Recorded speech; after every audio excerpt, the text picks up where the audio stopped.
Today marks day 4 of Winter Weather Preparedness Week in Illinois, and today we're talking about things to think about around your home as we get ready for the winter months and the hazardous weather that we can see during the winter months and the potential if we could ever see some power outages. So, of course, rules are a little bit different here in the colder months. So if you do operate a generator, a portable generator, make sure that's outside and far away from the building in case you need it. And also remember, don't use any candles or other open flames. You want to try to use at least battery-powered lights if you can. And if you are out and about, make sure to stay away from any downed power lines. That goes any time of the year, really.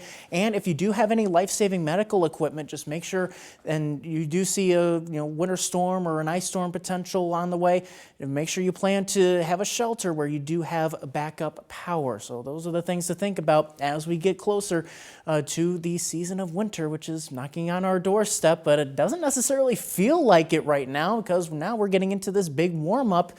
And thanks to high pressure, we stayed nice and dry today. It was a nice day, at least to feel. The clouds were kind of hampering the warm-up, though, a little bit, but that's going to change. We got this warm front on the way heading into tomorrow, and that's going to boost our temperatures even further, getting into the 60s to end the week here. So tonight we're only down to the mid to upper 30s here with skies staying mainly clear. We're clearing the clouds out of here and those winds stay nice and calm. And that continues through tomorrow as well as we take another big jump into the mid and even upper 60s across the area.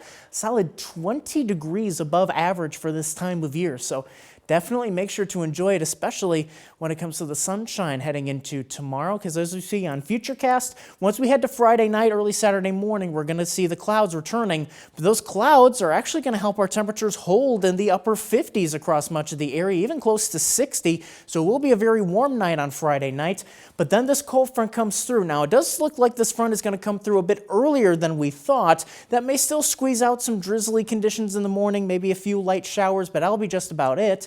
However, as we head into the afternoon, we'll still see sunshine. That'll help boost our temperatures into the mid-60s, but maybe not quite the upper 60s that we expected earlier on this week. But we'll definitely feel that big cool down as that rush of cold air comes through behind it, and we drop down towards freezing early Sunday morning. And then as we look at the highs next week, well, at least we stay consistent, and this is very seasonable. This is about what we normally feel this time of year in the mid to upper 40s heading into next week, but it's also looking seasonably active as well. Monday does look to stay dry. Monday night, though, we may see some rain showers roll through. Temperatures getting down close to freezing. May see some snowflakes mixing in, some wet snowflakes mixing in. And then as we head later on in the week, we may see another round of rain showers rolling in as we head towards the Wednesday to Friday time frame mainly. That'll be our next to best chance for some rain. Otherwise, mainly cloudy next week as we feel that cool down. So make sure to enjoy the sunshine in the 60s tomorrow.